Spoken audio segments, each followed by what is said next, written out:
बच्चों, आज हम लोग केमिस्ट्री में रेडॉक्स रिएक्शंस पढ़ेंगे। रेडॉक्स रिएक्शन बेसिकली ये शॉर्ट फॉर्म दिया गया जिसमें ऑक्सीडेशन और रिडक्शन दोनों होता है। ऐसी इक्वेशंस को रेडॉक्स रिएक्शन बोलते हैं। ऑक्सीडेशन क्या है, रिडक्शन क्या है, ये आइए हम लोग देखते हैं आज की क्लास में। ऑक्सीडेशन रिडक्शन जानने से पहले हम ये जान लेते हैं कि एक होता है ऑक्सीडेशन नंबर।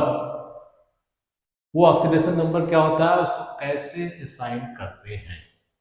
अब ऑक्सीडेशन नंबर जो नेचुरल एलिमेंट होते हैं इस टाइप से अल्युमिनियम हो गया या अगर सिंपल सोडियम लिखा हुआ है तो इनका ऑक्सीडेशन नंबर 0 बनाया जाता है। ये ऑक्सीडेशन नंबर इसलिए हम स्टडी करते हैं जिससे जब भी कोई भी इक्वेशंस को जब हम बैलेंस करेंगे, बैलेंस करने का में हम ये देखेंगे कि किसने कितने इलेक्ट्रॉन दिए, किसने कितने इलेक्ट्रॉन लिए। तो जितने इलेक्ट्रॉन दिए गए उतने ही इलेक्ट्रॉन लिए गए, उनको अगर हम बैलेंस कर लेंगे तो इक्वेशन बैलेंस हो जाती है। तो बेसिकली इक्वेशन को बैलेंस करने का लिए हमें ये ऑक्सीडेशन नंबर यूज की जरूरत पड़ी। तो इसको डिफाइन कैसे किया गया कि नेचुरल एलिमेंट होते हैं, अनकम्बाइंड एलिमेंट होते हैं, उसका ऑक्सीडेशन नंबर 0 होता है। फिर जो आयंस होते हैं, एल्कली मेटल्स होते हैं, जैसे ये सोडियम प्लस है तो इसका ऑक्सीडेशन नंबर क्या है, +1 होता है। ग्रुप वन जो एलिमेंट होते हैं पीरियोडिक टेबल में, उसका उनके आयंस का ऑक्सीडेशन नंबर 1 होता है। ग्रुप 2 एलिमेंट का ऑक्सीडेशन नंबर जो होता है +2 होता है। हाइड्रोजन है, जैसे जो क्लोरीन है या फ्लोरीन है, इस टाइप के जो एलिमेंट होते हैं इनका ऑक्सीडेशन नंबर -1 होता है। किसी भी कंपाउंड का कोई कंपाउंड है, सपोज कीजिए H2SO4, तो इनमें इसका सल्फर का, हाइड्रोजन का, सल्फर का, ऑक्सीजन का, तीनों का अगर आप ऑक्सीडेशन नंबर ऐड करें तो वो 0 आता है। ऑक्सीडेशन नंबर सम जो है ऑक्सीडेशन नंबर का 0 आता है। तो इसका फायदा क्या होता है, जैसे हाइड्रोजन का आपको पता है ऑक्सीडेशन नंबर, ऑक्सीजन का पता है, तो सल्फर का ऑक्सीडेशन नंबर आप निकाल सकते हो। इसी तरह अगर आयन है कोई, जैसे इसी में आप कर लो SO4 2-, तो इसका पूरे का जो ऑक्सीडेशन नंबर होगा वो -2 होगा। तो आयन में जो चार्ज होता है वो उसका ऑक्सीडेशन नंबर हो जाता है। आयंस के सारे एलिमेंट का अगर ऑक्सीडेशन नंबर ऐड करोगे तो -2 हो जाता है। इससे हम किसी भी एलिमेंट की या कंपाउंड में या आयन में कोई भी एलिमेंट है तो उसका ऑक्सीडेशन नंबर पता लगा सकते हैं। अब ऑक्सीडेशन रिएक्शन क्या होती है और रिडक्शन रिएक्शन क्या होती है। शुरुआत में ऑक्सीडेशन, जैसे इसमें ऑक्सीजन वर्ड आता है, तो ऑक्सीडेशन क्या होता था, अगर कोई एलिमेंट में ऑक्सीजन के एटम ऐड हो रहे हैं तो उसको ऑक्सीडेशन बोलते थे। ऑक्सीजन निकली किसी रिएक्शन में तो उसका रिडक्शन होता था, इसको ये बोला जाता था। फिर इस डिफिनेशन को थोड़ा इंप्रूव किया गया तो ये कहा गया कि अब अगर इलेक्ट्रॉन कोई लूज कर रहा है इन द रिएक्शन, यानी element is losing the electron, तो उसको ऑक्सीडेशन बोलते हैं। किसी रिएक्शन में अगर कोई एलिमेंट इलेक्ट्रॉन गेन कर रहा है तो उसको रिडक्शन बोलते हैं। इसको याद का तरीका क्या होता है, OIL rig, oil rig, oil rig. Oil rig means oxidation is loss of electron, reduction is gain of electron, G for gain, L for all, L for loss। तो इस तरह से आप आयल रिग अगर याद करोगे तो इलेक्ट्रॉन का अगर लूज हो रहा है तो ऑक्सीडेशन हो गया, इलेक्ट्रॉन गेन हो रहा है तो रिडक्शन हो गया। तो एक डिफिनेशन ये होगी।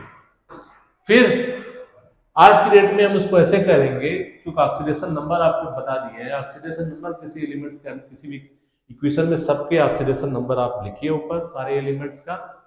फिर देखिए किसका ऑक्सीडेशन नंबर बढ़ रहा है, तो बढ़ रहा है तो उसका मतलब उसका ऑक्सीडेशन हो रहा है, जो जिसका ऑक्सीडेशन नंबर घट रहा है उसका रिडक्शन हो रहा है। तो आज की डेट में हम इस तरह से देखेंगे। फॉर एग्जाम्पल अगर कोई ये है इक्वेशन है Mg+O2 MgO बना है, ठीक है। अब इसमें अगर पहले सबके ऑक्सीडेशन नंबर लिखो, तो इनिशियली तो इसका ऑक्सीडेशन नंबर देखिए क्या होगा, ये 0 होगा, नेचुरल नंबर में है। O2 में ये भी 0 होगा। अब यहां पे क्या सिचुएशन आई, यहां पे क्या हो गया, इसका ऑक्सीजन का ऑक्सीडेशन नंबर -2 लेते हैं, Mg का +2 हो जाएगा। तो इस केस में Mg का ऑक्सीडेशन नंबर बढ़ रहा है, तो Mg is oxidised by losing 2 electron. Mg का ऑक्सीडेशन हो गया एंड ऑक्सीजन का जो है घट रहा है, 0 से -2 गया, तो ऑक्सीजन का रिडक्शन हो गया। तो इस तरह से हम पहचानते हैं किसका ऑक्सीडेशन हुआ, किसका रिडक्शन हुआ। तो रिडॉक्स रिएक्शन वो रिएक्शन होती है जिसमें किसी एलिमेंट का ऑक्सीडेशन होगा और किसी एलिमेंट का रिडक्शन होगा। ऑक्सीडेशन प्लस रिडक्शन का ये पार्ट RED ये ले लिया गया, OX यहाँ का ले लिया गया, तो रिडॉक्स वर्ड शॉर्ट फॉर्म में कह दिया गया। रिडॉक्स रिएक्शन में ऑक्सीडेशन और रिडक्शन दोनों होता है। अब रिडॉक्स रिएक्शन कई टाइप की होंगी, कुछ हो सकता है रिएक्शन रिडॉक्स रिएक्शन ना हो, तो चेक करने के लिए क्या करेंगे, सबका जो है आप किसी भी क्वेश्चन में सबके ऑक्सीडेशन नंबर लिखिए ईच एटम का, फिर किसी का ऑक्सीडेशन स्टेट चेंज हुई है क्या, अगर बढ़ी है तो ऑक्सीडेशन हो गया, घटी है रिडक्शन हुआ, अगर कुछ नहीं हुआ है तो इसका मतलब it's not a redox reaction. Mostly synthesis, single replacement, decomposition reaction जो है रिडॉक्स रिएक्शन होती है। सिंथेसिस क्या होता है, जब आप कोई दो एलिमेंट मिलाते हो, मान लिया A + B आपने मिलाया तो AB हो गया, इस टाइप की इक्वेशन होगी तो रिडॉक्स होगा, क्योंकि यहाँ पे तो ये 0 0 होगा ऑक्सीडेशन नंबर, यहाँ कुछ ना कुछ डिफरेंट ऑक्सीडेशन नंबर हो जाएगा, जिसके कारण ये रिडॉक्स रिएक्शन होगी। सिंगल रिप्लेसमेंट रिएक्शन क्या होती है, इस टाइप की होती है, जैसे A है, कोई ये BC एलिमेंट, BC कंपाउंड है, तो A ने B को रिप्लेस कर दिया, B अलग हो गया और AC यहाँ आ गया, तो इसमें A की ऑक्सीडेशन नंबर चेंज होगा, B का भी चेंज होगा, क्योंकि यहाँ B का कुछ रहा होगा, यहाँ 0 है, यहाँ A का 0 है, यहाँ कुछ A का कुछ दूसरा आ गया, तो ये भी रिडॉक्स रिएक्शन होगी। इसको सिंगल डिस्प्लेसमेंट रिडॉक्स रिएक्शन बोलते हैं। कुछ रिएक्शन हो सकती है जो रिडॉक्स रिएक्शन ना हो, मोस्टली डबल रिप्लेसमेंट टाइप की होती है। डबल रिप्लेसमेंट में क्या है कि आपस में अगर ये कंपाउंड है, एक ये कंपाउंड है, तो इसमें क्या हुआ, AD है, AD यहां मिल गया, इससे मिलकर एक कंपाउंड हो गया, इससे मिलकर दूसरा कंपाउंड बन गया, तो एक AD कंपाउंड बना, दूसरा जो है CB कंपाउंड बना, तो डबल रिप्लेसमेंट हो गया इसमें। इस तरह के कुछ इक्वेशंस में हो सकता है कि कोई भी ऑक्सीडेशन नंबर्स ना चेंज हो, तो इस तरह की इक्वेशन अगर कोई होगी तो वो रिडॉक्स इक्वेशन नहीं होगी। अब let's identify some redox reactions. अब जैसे एक इक्वेशन है MnO2 + 4HCl, जो देख करके MnCl2 + Cl2 + 2H2O बना रहे हैं। अब इसमें अगर हम ऑक्सीडेशन नंबर लिखें तो कैसे लिखेंगे, ऑक्सीजन का -2 होता है, कुछ चीजों को तो आपका याद करना पड़ेगा, ऑक्सीजन का -2 होता है, उससे यहाँ पे Mn का क्या हो जाएगा, ऑक्सीजन का -2 है, कुल मिलाकर दोनों का सम 0 होना चाहिए, तो इसका -2 है, ऑक्सीजन के 2 एटम है तो -4 हो गए यहाँ पे, -4, तो इसका मतलब यहाँ पे +4 होना चाहिए, तो ये मैग्नीज का जो है +4 हो गया। HCl में क्लोरीन का आपको पता है -1 है, तो हाइड्रोजन का +1 हो जाएगा, तभी दोनों का सम 0 होगा। यहाँ पे क्लोरीन का -1 है, क्लोरीन के 2 हो गए एटम, तो -1 माइनस मिला के 2 -1 हो गए, तो -2 हो गए, तो इसका मतलब आप यहाँ पे Mn का +2 होगा। क्लोरीन का ये नेचुरल्स में आ गई तो 0 होगा। H2O में कंपाउंड हो गया, ऑक्सीजन का -2 है, तो हाइड्रोजन का +1 होगा, हाइड्रोजन के 2 मिला करके 2 -2 इस टाइप से 0 हो जाता है। तो आपने ऑक्सीडेशन नंबर लिख लिए। अब देखिए Mn का क्या है, Mn का +4 से +2 हो रहा है, तो घट रहा है, that means this is reduce, इसका रिडक्शन हो गया। बट अब देखिए Cl का -1 से 0 हो गया, तो क्लोरीन का क्या है, क्लोरीन का ऑक्सीडेशन हो गया, तो this is a redox reaction, उसमें क्लोरीन का ऑक्सीडेशन हुआ है और मैंगनीज का Mn का रिडक्शन हुआ है। रिडॉक्स रिएक्शन को हम दो पार्ट में ब्रेक कर सकते हैं, दो हाफ रिएक्शन में ब्रेक कर सकते हैं। एक हाफ रिएक्शन वो होती है जो ऑक्सीडेशन वाली होती है, दूसरी हाफ रिएक्शन होती है रिडक्शन वाली होती है। जैसे ये भी ये एक इक्वेशन है, इसको हम दो पार्ट में ब्रेक करना चाह रहे हैं। तो दो पार्ट में ब्रेक करने के लिए क्या करेंगे, इसमें पहले तो आप ये देखिएगा किसका ऑक्सीडेशन हुआ है, किसका रिडक्शन हुआ है। फिर अगेन आप हम सबका लिखेंगे। यहाँ पे -1 चार्ज है, इसका ऑक्सीजन की -2 होती है, तो -2 ये हो गया -8 mn का कुछ अगर x है, x -8 शुड बी -1, तो x क्या हो गया, ये इसकी यहाँ पे 7 हो गई ऑक्सीडेशन नंबर। यहाँ पे इसका ऑक्सीडेशन नंबर +2 है, यहाँ पे फेरस का जो चार्ज है वही ऑक्सीडेशन नंबर हो जाएगा +3, ठीक है। यहाँ पे +2 और बाकी तो आपको हाइड्रोजन का पता है 1 है, इसका -2 होता है। अब इसमें रिडक्शन किसका हो रहा है, mn का रिडक्शन हो रहा है, क्योंकि ये 7 से +2 पे आ रहा है, तो दिस इज रिडक्शन। तो हम एक mn वाला इक्वेशन ऐसे अलग लिख लेंगे। फेरस का क्या है, +2 से +3 हो रहा है, तो फेरस की इक्वेशन जो है ऑक्सीडेशन हो रहा है, तो इसमें ये एक्सप्रेशन लिखेंगे। उसमें ये इलेक्ट्रॉन बैलेंसिंग और ये कैसे करते हैं, हाइड्रोजन H2O कैसे लिखते हैं, ये भी हम अगले स्टेप में बताएंगे। क्योंकि ये बैलेंस्ड इक्वेशन लिखने की कोशिश की गई है कि यहाँ पे ऑक्सीजन थे तो उतने ऑक्सीजन एटम यहाँ पे ऐड कर दिए गए, फिर हाइड्रोजन को बैलेंस करने के लिए यहाँ कर दिया गया, फिर इलेक्ट्रॉन उस तरह से ऐड कर दिए इस चार्ज बैलेंस हो जाए। इसी तरह इस इक्वेशन को लिखा गया कि इसमें चार्ज बैलेंस कर दिया गया, यहाँ इस तरफ +10 चार्ज है, यहाँ पे +3 चार्ज +15 चार्ज था, तो उसमें 5 निगेटिव चार्ज इलेक्ट्रॉन आपने ऐड कर दिए, तो इधर भी +10 चार्ज हो गया। तो इस तरह से चार्ज बैलेंसिंग हुई, ये दो इक्वेशन लिख दी गई, रिडक्शन एंड ऑक्सीडेशन रिएक्शन। अब ये लिखने का फायदा क्या होता है कि हम किसी भी रिडॉक्स रिएक्शन को, और अगर वो बैलेंस्ड नहीं है तो हम हाफ रिएक्शन का कंसेप्ट यूज करके उनको हम बैलेंस्ड इक्वेशन बना सकते हैं। इस पे क्वेश्चन काफी सारे एग्जाम में आते हैं। इस हाफ रिएक्शन के बारे में हम इसीलिए पढ़ रहे थे। अब हाफ रिएक्शन का यूज करके हम इक्वेशन को बैलेंस करके दिखाएंगे। तो पहला एग्जांपल होगा half reaction method for the balancing equation for oxidation reaction occurring in the acidic solution. This is important. Acidic solution में अगर सॉल्यूशन एसिडिक है तो उसमें कैसे बैलेंस करेंगे, तो स्टेप आप ध्यान रखिए, याद भी कर लीजिएगा। पहले तो है आप हाफ रिएक्शन लिखिए ऑक्सीडेशन और रिडक्शन की, फिर जो दो हाफ रिएक्शन आपने लिखी उसमें हाइड्रोजन और ऑक्सीजन छोड़ के बाकी जो एटम है उनको आप बैलेंस करिए, दूसरे जो एलिमेंट है उनको बैलेंस करिए। फिर उसके बाद ऑक्सीजन को बैलेंस कीजिए अलग अलग, तो जैसे ऑक्सीजन को बैलेंस करने के लिए आप H2O यूज करिएगा, फिर हाइड्रोजन को बैलेंस करने के लिए H+ यूज कीजिएगा। H+ क्यों यूज कर रहे हैं, क्योंकि इसमें एसिडिक है तो कहीं ना कहीं H+ आयन होंगे। फिर आप दोनों में चार्ज बैलेंस कर दीजिए, चार्ज मीन्स इलेक्ट्रॉन को ऐड कर दिए, चाहे इधर ऐड करना पड़े उधर करना पड़े। फिर दोनों इक्वेशन आप इस तरह से ऐड कर दीजिए, दोनों हाफ इक्वेशन, जिससे ये चार्ज जो है कैंसिल हो जाए, इलेक्ट्रॉन कैंसिल हो जाए। फाइनल इक्वेशन केमिकल इक्वेशन में कहीं पे इलेक्ट्रॉन नहीं दिखते हैं, तो उस तरह से इक्वेशन बैलेंस हो जाती है। इसका हम एग्जाम्पल देखेंगे। एग्जाम्पल देखने से पहले इसको जरा एक सम अप कर देते हैं इसमें कि हाफ ये जो रिएक्शन है उसको आप एक रिडक्शन हाफ रिएक्शन लिखिए, ऑक्सीडेशन हाफ रिएक्शन लिखिए। फिर उसमें एलिमेंट एक्सेप्ट हाइड्रोजन ऑक्सीजन पहले उनको बैलेंस कीजिए, फिर ऑक्सीजन को बैलेंस कीजिए H2O से, हाइड्रोजन को इससे बैलेंस कीजिए, चार्ज को इलेक्ट्रॉन से बैलेंस कीजिए। फिर दोनों हाफ इक्वेशन को इस तरह से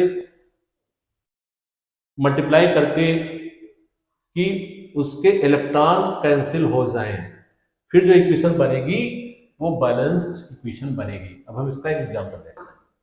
एक इक्वेशन ये है Cr2O7 2, जिसमें चार्ज है 2 माइनस चार्ज है, SO3 2 माइनस चार्ज है, Cr3 प्लस चार्ज है, SO4 2 माइनस चार्ज है। ये एसिडिक सॉल्यूशन में है, इसको हमें बैलेंस करना है। तो कैसे करेंगे, सारे स्टेप्स हम देखेंगे। पहले हम हाफ रिएक्शन लिखेंगे, फिर 1 बाय 1 चलते रहेंगे। अब इसमें हमने पहले ही लिख लिया है। अब आपको खाली बताइए, ये इक्वेशंस थी जो हमें बैलेंस करनी है। अब इसमें हाफ रिएक्शन लिखा, एक तो ये इसमें ऑक्सीडेशन रिडक्शन किसका हो रहा है, जस्ट मोटा मोटी हम देख लेते हैं। ये इसमें इसका -14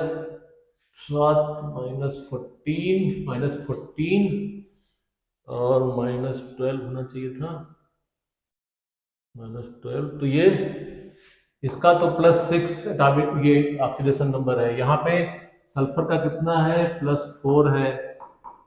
यहाँ सल्फर का कितना है, +6 है। अब देखिए यहाँ पे क्रोमियम 6 से 3 हुआ है, तो क्रोमियम का क्या हो गया है, रिडक्शन हुआ है। और सल्फर का क्या है, +4 से +6 हुआ है, इसका मतलब इसका ऑक्सीडेशन हुआ है। तो हमने दो अलग अलग इक्वेशन लिख ली। एक तो ये ऑक्सीडेशन इक्वेशन लिख ली सल्फर वाली, इसका इसका हुआ है। क्रोमियम वाले पार्ट का रिडक्शन हुआ है, तो हमने इसको ऐसे लिख लिया। अब ऑक्सीजन एंड हाइड्रोजन छोड़ के पहले बाकी एलिमेंट आप जो है उनको आप बैलेंस करोगे। तो देखो यहाँ पे सल्फर सल्फर बैलेंस्ड है, ऑक्सीजन को भी हमें देखना नहीं है। यहाँ पे क्रोमियम बैलेंस नहीं था, तो हमने 2 से मल्टीप्लाई कर दिया, तो दोनों यहाँ पे 2 क्रोमियम के एटम है, यहाँ पे 2 क्रोमियम के एटम हो गए, तो ये भी बैलेंस हो गया। फर्स्ट स्टेप था कि हमने पहले ऑक्सीडेशन रिडक्शन रिएक्शन लिखी।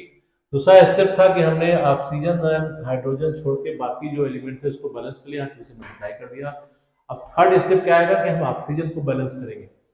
तो देखिए यहाँ पे ऑक्सीजन के इधर 3 एटम है, यहाँ पे ऑक्सीजन के 4 एटम है। इसका मतलब एक ऑक्सीजन का एटम इधर कम है, तो इधर आप H2O ऐड कर दो, इधर हमने H2O ऐड कर दिया, तो इसमें ऑक्सीजन बैलेंस हो गई फर्स्ट इक्वेशन में। यहाँ पे ऑक्सीजन के 7 एटम है, इधर ऑक्सीजन के नहीं है, तो यहाँ पे 7H2O हमने ऐड कर दिया, तो ऑक्सीजन बैलेंस हो गई। अब हाइड्रोजन बैलेंस करेंगे। इधर हाइड्रोजन के 2 एटम है, यहाँ पे कुछ नहीं, तो इधर टू हाइड्रोजन के आयन अगर हम ऐड कर दें तो हाइड्रोजन बैलेंस हो गया। यहाँ पे इधर 14 हाइड्रोजन एटम है, इधर कोई हाइड्रोजन नहीं है, तो यहाँ पे 14 हाइड्रोजन एटम इधर ऐड कर दिया, तो ये भी बैलेंस हो गया। अब हम आगे ऑक्सीजन हाइड्रोजन तक बैलेंस कर लिया। अब आप स्टेप आता है चार्ज बैलेंस करने का। चार्ज कैसे बैलेंस करेंगे, अब देखिए यहाँ पे कितना चार्ज है, ये -2 चार्ज था, यहाँ पे -2 चार्ज है, पर इधर +2 चार्ज है हाइड्रोजन। इसका मतलब और हमें ये यहाँ पे दो अगर इलेक्ट्रॉन इधर ऐड कर दो, तो ये चार्ज ही बैलेंस हो जाएगा। तो इधर हमने 2 इलेक्ट्रॉन नेगेटिव चार्ज ऐड कर दिया, तो ये नेगेटिव चार्ज कैंसिल आउट हो गया, ये 2 से ये भी 2 से बराबर हो गया। इधर कितना चार्ज है, इधर 3+ चार्ज है, और ये 2 इसके एटम है, तो ये 6+ हो गया, 6+ हो गया। इधर कितना चार्ज है, यहाँ 14+ है, +2- है, तो यहाँ पे बेसिकली 12+ चार्ज है। इधर कितना चार्ज है, यहाँ पे 6+ चार्ज है। तो इधर अगर और हम 6 इलेक्ट्रॉन ऐड कर दें, तो इधर का चार्ज इधर का भी 6+ चार्ज हो जाएगा, 6 पॉजिटिव चार्ज हो जाएगा मतलब। तो ये हमने चार्ज बैलेंसिंग कर ली। अब हमें इन दोनों इक्वेशन को ऐड इस तरह से करना है कि इलेक्ट्रॉन कैंसिल आउट हो जाए। यहाँ पे 2 इलेक्ट्रॉन थे, यहाँ पे 6 इलेक्ट्रॉन थे। इसका तो इस इक्वेशन को अगर पूरे को 3 से मल्टीप्लाई कर दें और फिर दोनों को ऐड कर दें, तो इलेक्ट्रॉन कैंसिल आउट हो जाएंगे। बाकी जो बचेगा ये जो है, ये आपका हो गया बैलेंस्ड इक्वेशन, जो हमारा टारगेट था। इसको हमें बैलेंस करना था, हमने इस तरह से करके एक बैलेंस्ड केमिकल रिएक्शन निकाल ली। ये तो हो गया एक स्टेप जिसमें एसिडिक सॉल्यूशन था। इसी तरह से बेसिक सॉल्यूशन अगर हो तो उसको कैसे बैलेंस करोगे, तो उसमें क्या करेंगे, same use the half reaction method as specified in acidic solution. तो पहले आप जो एसिडिक सॉल्यूशन का हमने भी तरीका बताया था, वो सारे स्टेप्स करो। तो उसमें लास्ट में H+ आयन होंगे, क्योंकि H+ आयन जब फाइनल आपको बैलेंस्ड इक्वेशन बन जाएगी, तो उसमें H+ आयन रहेंगे। अब चूंकि ये बेसिक सॉल्यूशन है, तो H+ आयन को हटाने के लिए क्या करेंगे कि जिस तरफ H+ आयन होंगे, हम उसमें OH- आयन जोड़ देंगे। H+ आयन होंगे उसी हिसाब से उतने ही OH- आयन ऐड कर देंगे दोनों तरफ इक्वेशन के। तो जिस तरफ H+ आयन होंगे वो तो सीधे H2O बन जाएगा। वो तो H2O बन जाएगा और दूसरी तरफ पानी बन जाएगा। तो पानी के भी अगर कुछ एक्स्ट्रा वो होंगे मालिक्यूल दूसरी तरफ होंगे तो कैंसिल आउट हो जाएंगे। तो बेसिकली सारा कुछ इसमें हम जो एसिडिक सोल्यूशन वाला किया था वही करेंगे। लास्ट में H प्लस आयन को हटाने के लिए हम उस साइड में OH आयन ऐड कर देंगे, उतने ही OH आयन दूसरे साइड में भी ऐड होंगे और ये H और OH मिलकर H2O बन जाएगा। तो आपको फाइनल इक्वेशन बैलेंस बन जाएगी। ये बेसिक सोल्यूशन वाला आप एग्जाम्पल अपने आप लगाइए और हम भी अगली क्लासेस में कुछ क्वेश्चन लगाएंगे जिसमें एसिडिक और बेसिक रेडॉक्स रिएक्शन को हम बैलेंस करने की कोशिश करेंगे। Thank you.